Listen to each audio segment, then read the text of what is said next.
Hey, New Life Church. Today we're going to be talking about surrendering to God's will.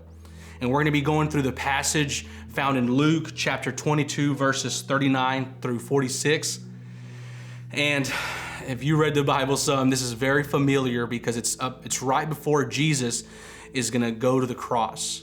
But right now in that part of the scripture, we find Jesus in the Mount of Olives praying to God the Father. And he prays something that we've heard quoted before, and he says a statement that is that he tells God, Lord, let your will be done and not mine. So what's interesting about this script, or this part of scripture, is the location of where Jesus was praying this at, the Mount of Olives.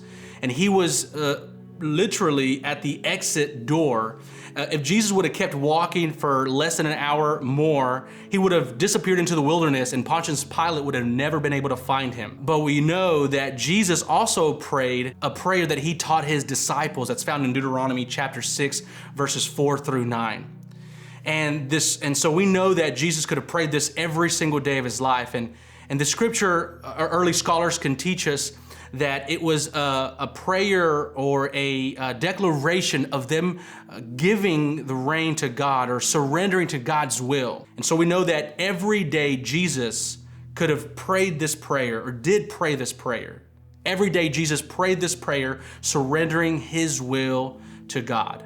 And it's very important because if not Jesus praying this prayer and making it a practice, a habit of surrendering his will to God the Father, in the moment that made a huge difference, he could have walked out, but he didn't.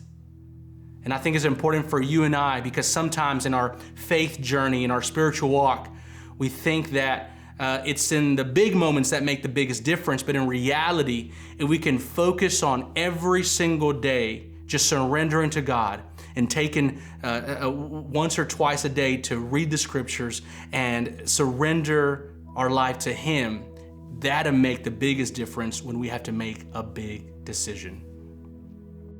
Okay, I love this vision, the life of Christ.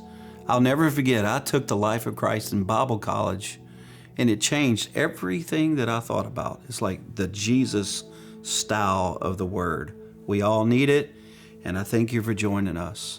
Please do not forget to subscribe so you can really partner with us as we move through this over the next several weeks together as a church. We're growing. Let's keep it going. Don't forget to subscribe.